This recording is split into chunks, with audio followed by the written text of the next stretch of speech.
السلام عليكم ورحمة الله وبركاته. أصحابتك وحنا جنال كمركز السود وده أدي هذا وما تنتهين وقال كم حرب إن ندي كل وذا قوم مدحوين ترامب أو كل واقع ما أنت إنه حلكي كقاضي وزيركي أمني جودها أمريكا ككريستين نعوم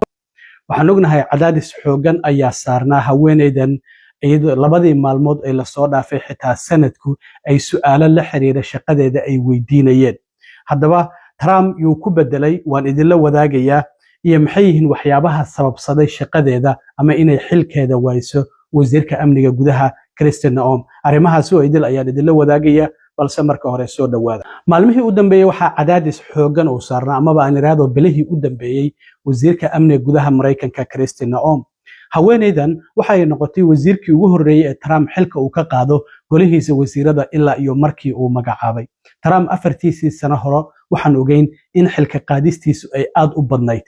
barnaamijkii you are fired oo wadi jiray camal inuu ka dhigay qof kasta shaqada uu ka ceerinayay laakiin hadda markii labaad uu xilka ku soo laabtay sanad iyo ku dhawaad 2 bilood oo xilka haya ma aysan jirin wasiir uu xilka ka qaaday laakiin cadaadiska ugu badan waxa uu saarnaa wasiirka amniga gudaha Kristi Noem sabab la xiriira howlgallada ciidamada ICE ay ka wadeen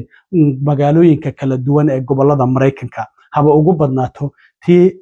California Los Angeles ka dhacaysay tii Chicago iyo waliba tii Minneapolis iyo St Paul waa meelaha ugu badan oo howlgallada ciidamada ay sida xoog ah ay uga sameynayeen haddaba Kristi Noem labadii maalmood oo la soo dhaafay waxa su'aalo kulul weydiinayay aqalka sanadka ee Congress-ka Mareykanka gaar ahaan guddigiisa cadaaladda waxana wax laga weydiinay waxa ahayd howlgallada ciidamada ICE iyo sidoo kalena lacagta wasaaradda amniga gudaha qaabka ay u qarash gareysay iyo waliba xiriir jacayl oo kala dhaxeeyay mid kamid ah la taliyaasheeda arrimahaasi ayay ahaayeen waxyaabaha ugu badan ee la weydiinay sida caadiyan ah marka wasiir la hor keeno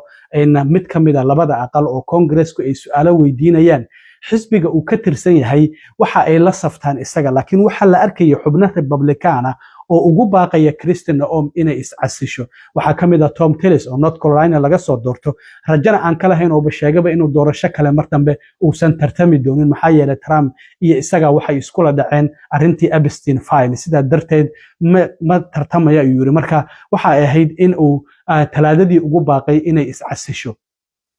haddaba Trump waxa uu bartiisa Truth Social-ka ku soo qoray qoraalkan wuxuu leeyahay waxaan ku faraxsanahay inaan ku dhawaaqo in senatorka aadka loo qadariyo oo laga soo doorto Oklahoma oo magaciisa la yiraahdo McWayne Mullen inuu noqonayo wasiirka amniga gudaha ee Mareykanka laga bilaabo bishan March aynu ku jirno 31deeda sanadkan 2026 marka inta bishan ka dhiman ayaa Kristi Noem ay xilka sii hayn doontaa waxana uu sheegay hadda wasiirka hadda xilka haya oo shaqo intii ay xilka haysay shaqo wanaagsan soo qabatay isla markaana natiijooyin wanaagsan ay ka dhasheen gaar ahaan arrimaha xuduudda weeray marka arrimihii ICE waa uu ka reebay maxaan ognahay ICE waa ay ku fashilantay wasiirka amniga gudaha Mareykanka marka la eego arrintii ka dhacday dilkii labadii muwaadin ee Mareykanka ahaa Rene Good oo 7 January Minneapolis lagu dilay iyo Alex Brady oo isagana 24 January lagu dilay Minneapolis arrinta la yaab kale waxa ahayd markii labadaasi muwaadin ee Mareykanka ay ciidamada ICE gacantooda ay ku dileen hadaladii shirarkii jaraa'id oo ay qabatay oo ku tilmaantay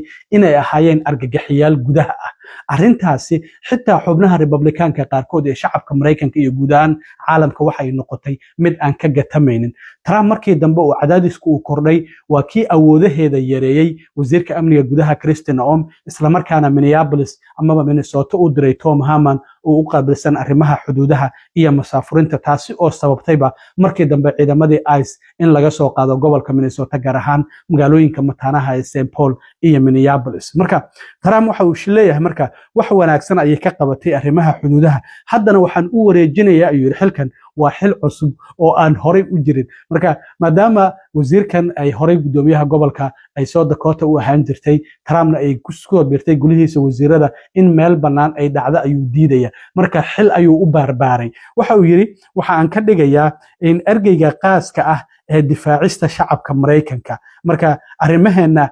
la xiriira ayuu yiri in dadaalkeena initiative-keena la xiriira dhinaca security-ga gaar ahaan dhinaca Western Hemisphere-ka wadamadan South America waxaan ku dhawaaqaynaa ayuu Sabtida Doral Florida ayaan uga dhawaaqaynaa waxaana xilkaasi loo dhiibayaa wasiirkii hore ee amniga gudaha Kristi Noem marka waa xil cusub oo aan horay u jirin waxa uu leeyahay arrimaha dhinaca ammaanka dhinacan South America wadamadan Panama Ecuador El Salvador oo dadku ay ka soo tahriibaan ayaan u xil saareynaa marka sidii shaqadaasi ay u qaban lahayd marka waa xil aan jirin kulay magacuyaal ah maxaa yeelay wasiirkii amniga gudaha ayuu ka qaaday waxa uu diidayaa meel cidla inuu dhigo marka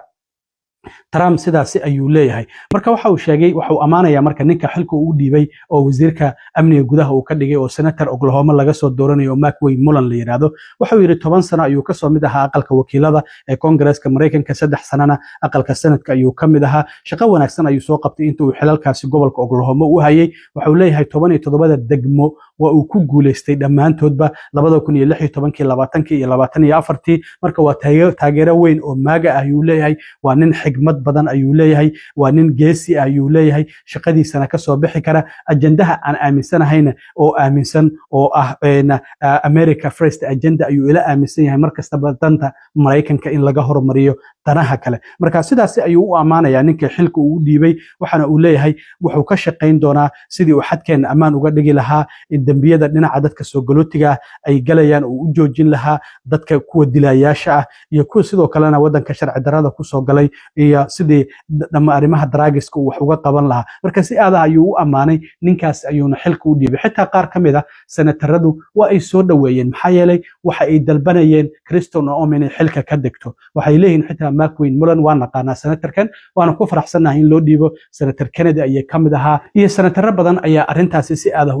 on behalf of the American people. But let me also make clear, a change in personnel is not sufficient. We need a change in policy. And that has to be bold, dramatic, transformational, and meaningful. And we've laid out 10 different demands standing on the side of the American people, including but not limited to judicial warrants, a ban on racial profiling, a prohibition on ICE targeting sensitive locations like schools, hospitals, polling sites, and houses of worship. A requirement that ICE agents are actually vetted through criminal background checks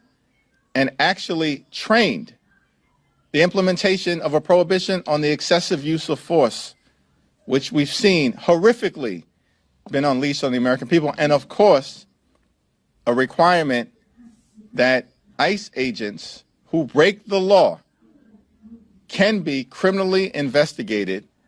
by state and local authorities. marka labadii maalmood oo la soo dhaafay wasiirka amniga gudaha sababta Trump ku qasabtay inuu xilka ka qaado waxay tahay su'aalaha faraha badan oo ay weydiinayeen in aqalka sanadka oo la xiriiray howlgallada ciidamada ICE ay sameynayaan inaysan dadkii u kala aaba yeelaynin oo ay fiirinayaan tirada dadka la soo qabanaya ay tayada dadka aysan fiirinayn oo xitaa muwaadiniin Mareykana la xiray lagu xadgudbay sidaas darteed waxa sidoo kale la fiirinayay qaabka lacagaha wasaaradda amniga gudaha ay u fangareynayso muddo bil ka badan hadda miisaaniyadii wasaaradda amniga gudaha waa tii ay joojiyeen labada aqalba gaar ahaan dimuqraadiyiintu oo ay dalbanayeen in isbedel lagu sameeyo wasaaradda amniga gudaha wax miisaaniyad ah ma jirto maxaa yeelay waxay dalbanayeen in ciidamada ICE kaamarooyin loo xiro inay waaranti qaataan dadka markay xirayaan in badge loo sameeyo in dareys loo sameeyo waxyaabahaas oo idil ayay dalbanayeen sidaas darteed marka cadaadiskaasi uga imaanayay in Congress-ka ayaa Trump ku qasabtay inuu xilka ka qaado xitaa qaar kamid ah senataradu waxay sheegeen